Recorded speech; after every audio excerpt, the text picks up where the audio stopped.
in session. Yippee!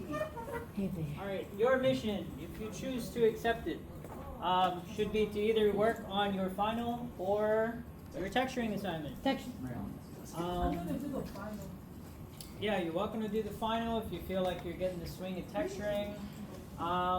For those of you struggling with maybe how you're supposed to be texturing, maybe you don't know what you're doing, I'll probably be going over that right now. I'll just do like a little bit of texturing on the UV unwrapped character I have. But yeah, those are your two tasks. So if you're struggling on something particular, you know, have it prepped up and ready. So that way when I finish the lecture, I can come on over to your desk, maybe help you model a chair or a Gundam, whatever you're trying to fit into your room. What is it, Sophia? You never let me finish speaking before you have a question. And then your question is usually exactly what I'm saying. Fine. Lay it on me. I'm finished. That's why I'm here. What's the question? No, you didn't have one. Nah. No, Sophia. Not you. Yeah, ask. There are no wrong answers. Oh, it's a hot okay, what I meant to say is if it's still okay to still do like the texturing even though there is like a final. I mean, I'm just a bit confused. Like if I'm doing the final and the texturing assignment is like there, I mean, I don't know. Should I have to also do this, both of them? You do have to do both. However, texturing is due this Sunday, and your final is due in a week from now. So some people are already done with their texturing, so I don't want to tell them to just sit there and do nothing. Oh. Yeah. But most people are doing texturing. Yes, Ryan Major in the back. Yeah.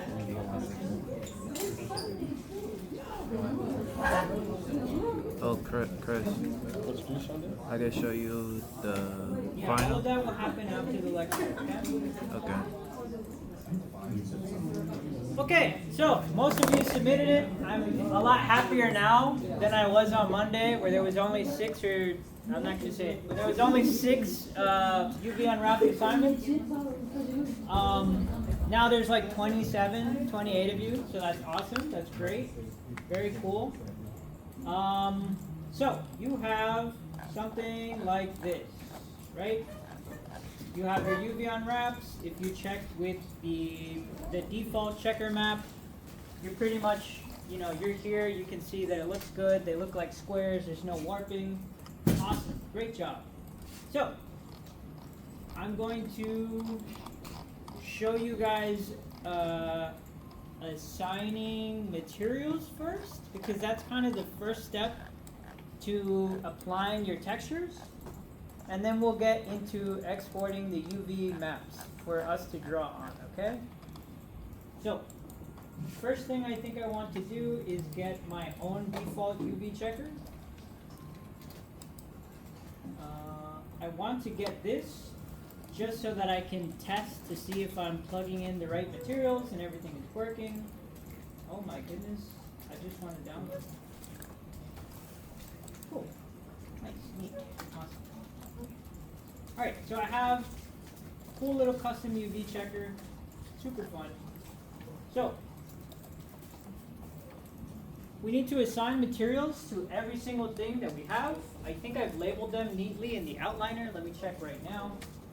I have no outliner, so I'll just click here. Yeah, see? So I have neck, arm, torso, shorts, etc., etc. So I'm just going to create a material for each one of those polygons that we have. I'll start with the hair first. You're going to hold right-click on the hair when you have it selected, and you're going to go Assign New Material.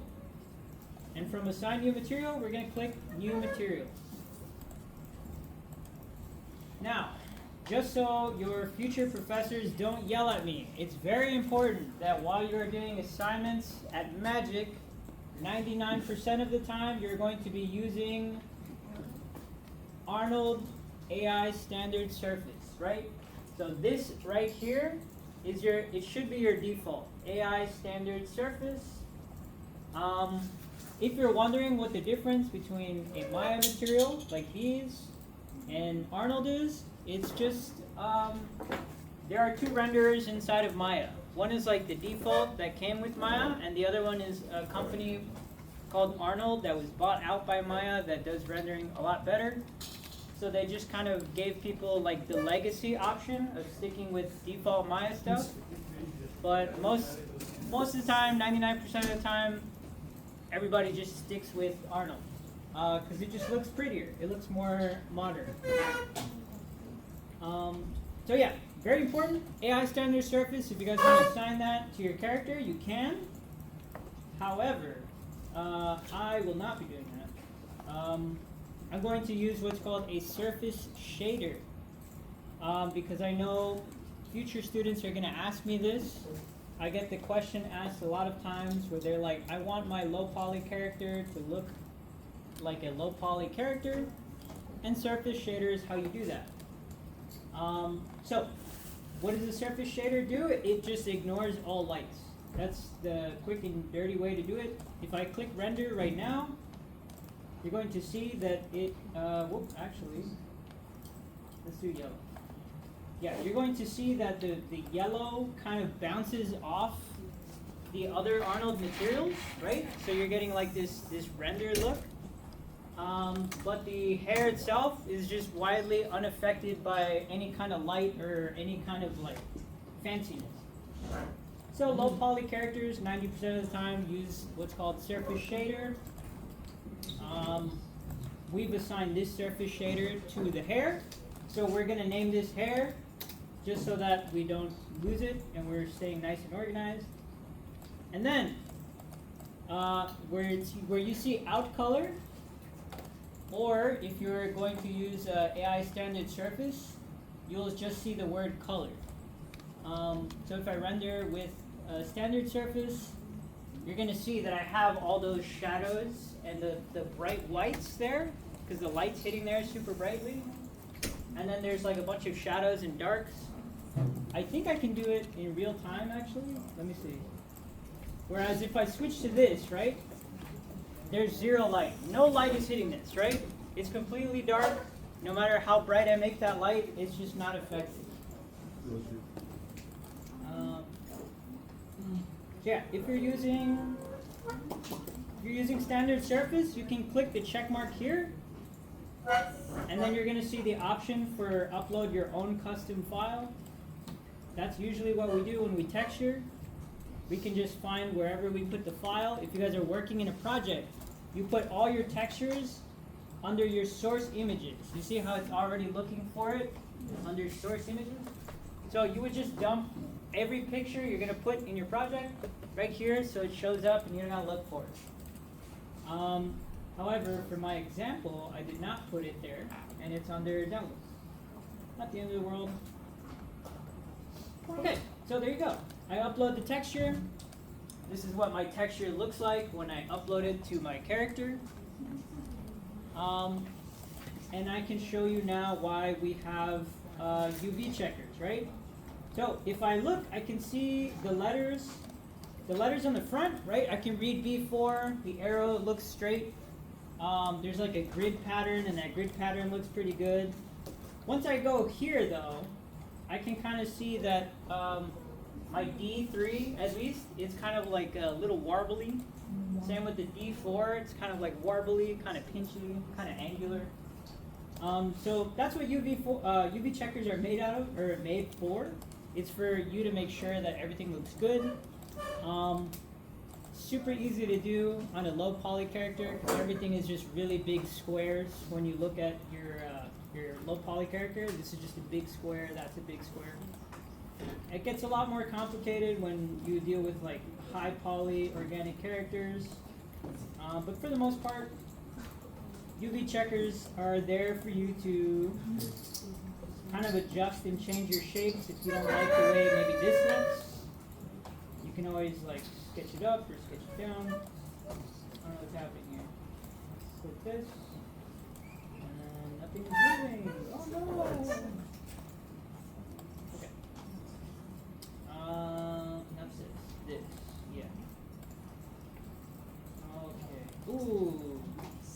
Alright, so I want to use AI standard surface. I don't want to have to click through all these little tabs to go looking for it.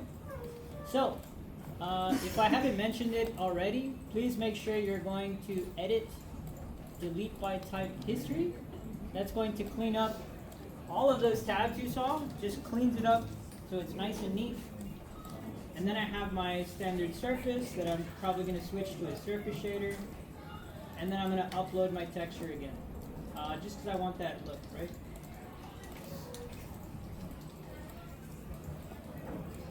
Okay, cool. So, this is what you do if you are Googling like any kind of reference pictures or something. Maybe let's say you're downloading eyes, you're not a good artist, you want to download eyes and a mouth. This is how you would upload the eyes and the mouth and slap it on the face. Maybe there's like a hair that you want to just like put as an image for the character.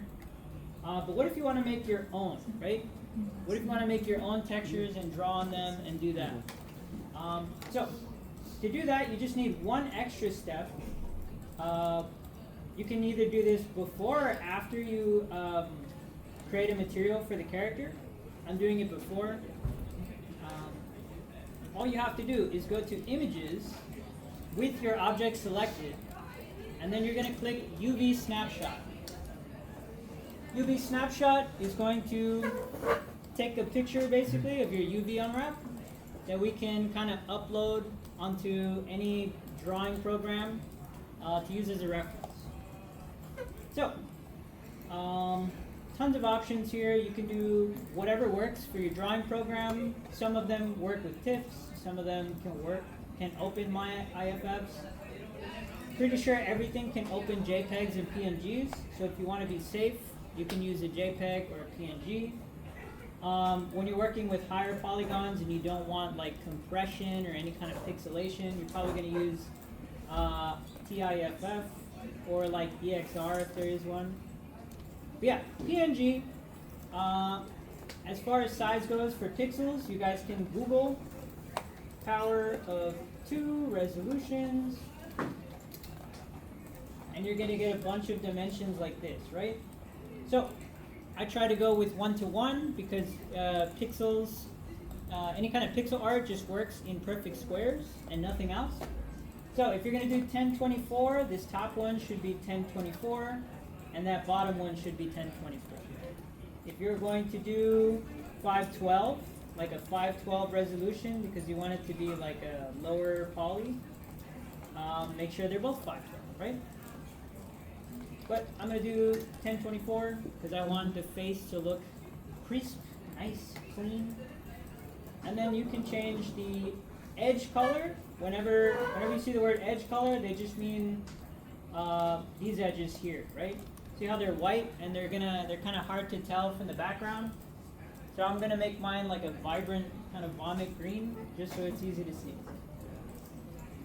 Okay, you can save that in your project folder. You can save that. Actually, yeah, I would prefer if you save that in your project folder, probably under Images, just so I can see that you have your UV snapshots there. Face UV, you can call it. And then you can open up literally whatever you want. Photoshop, Clip Studio Paint. You can upload it to your iPad and paint on, what's it called, Procreate or Clip Studio Paint again. There's that online program called Magma. That one, it seems to be free. You can use it without an account, I think. You can just click up here and get started. You can even just click here, start drawing. I think I'm going to click here, right? And then I'm just going to import that UV map that I have, right? So, I'm going to go to my project folder, going to go to my images. Where did you save? Ah, I must select a valid object. Yes.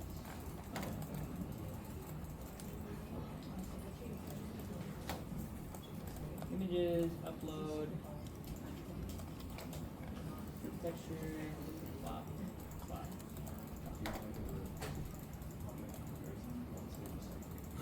Alright, so there's my UVs. It's in an art program. Not much to say about the art side. It's purely preference, however you want to do it. Let me see. I cannot see my layers. Oh, can't drag it up. Wow.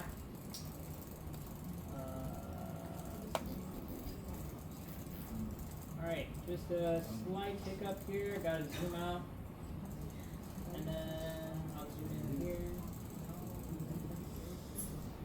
Okay. So, Yeah, right? just one extra step. Normally, it's really hard to see your UVs unless you fill the back part with some kind of paint. So you can grab the paint bucket and any art tool and just kind of like plaster it in black or white, whatever is an easier color for you to see. And now I can see my UVs, right? From here, it's a bit more of an art class. You're pretty much just make sure that this layer here, which I'm going to call my UV layer, make sure you don't draw on that because when we finish exporting, we want to hide it so that we don't get those green lines when we import the character. Unless that's what you're going for. If you're going for like that Little Mac kind of wireframe look, then you're pretty much there, right? Yeah, so here, right, you can use pixel pencil, you can use brush, you can paint the color whatever you want. This can be a robot, this can be like an evil witch of the west, this could be just a regular human. Totally up to you, that's what I said. This is kind of like the art portion. You guys are welcome to make this character unique in your own. I'm not looking for anything in particular. I just want to make sure you guys understand the steps. I love coloring outside the lines. It's my favorite part being an artist. I don't want to spend too much time drawing on this, not during class. So I'm going to just kind of, oh, maybe not. What's up? And then you can have smaller boxes here.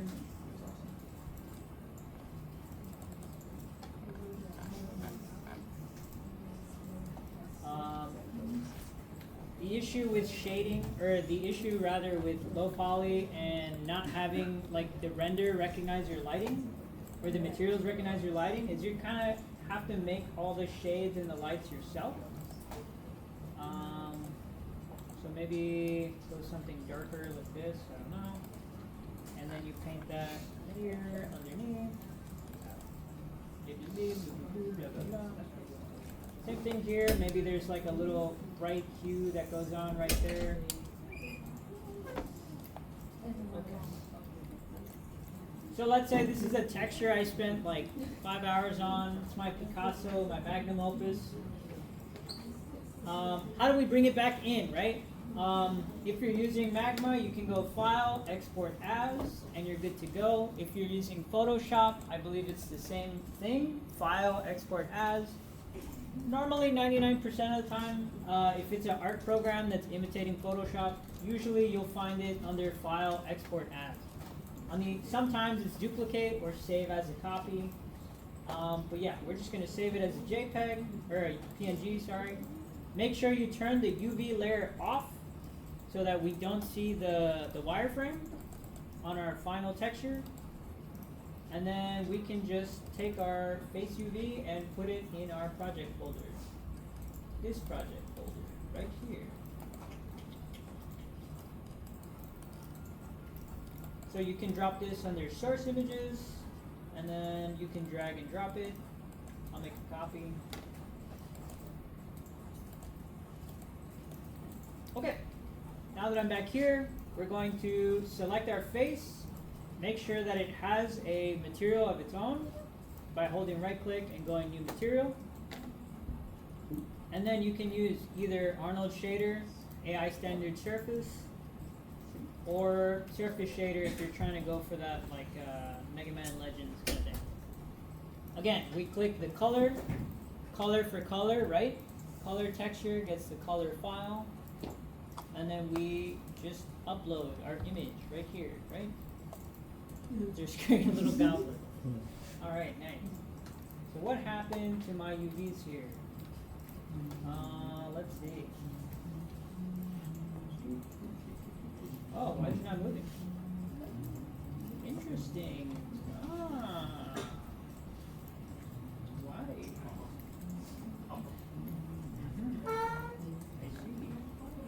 see. Okay. If this is happening to you, you might have accidentally created a UV set.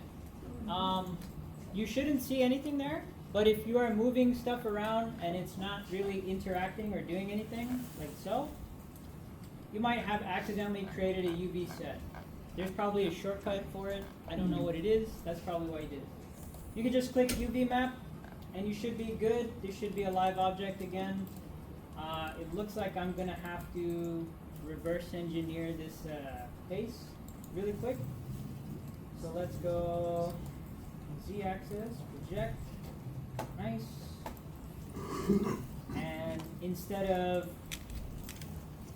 painting around my UV shell, this time I'm UV unwrapping around my texture, which is also something you can do.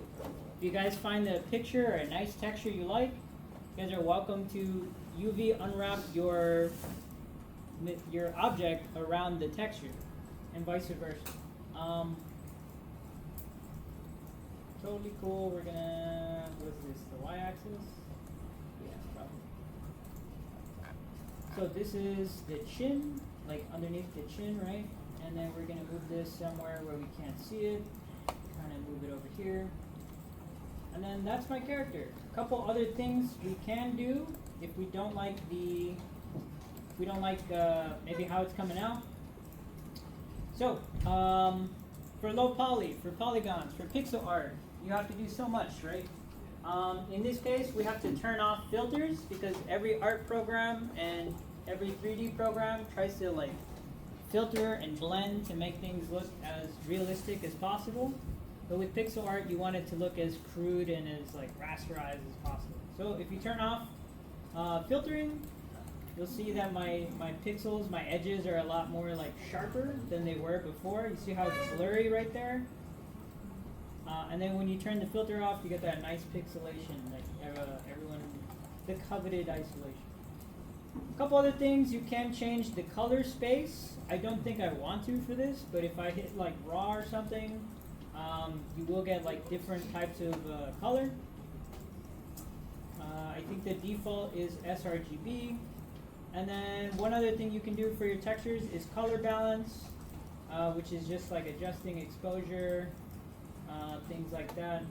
All of these sliders are there for you to play with, but that's the very basics of putting textures on your UV unwraps. It's just create a material, export a UV snapshot, paint over it, and then apply it to your material.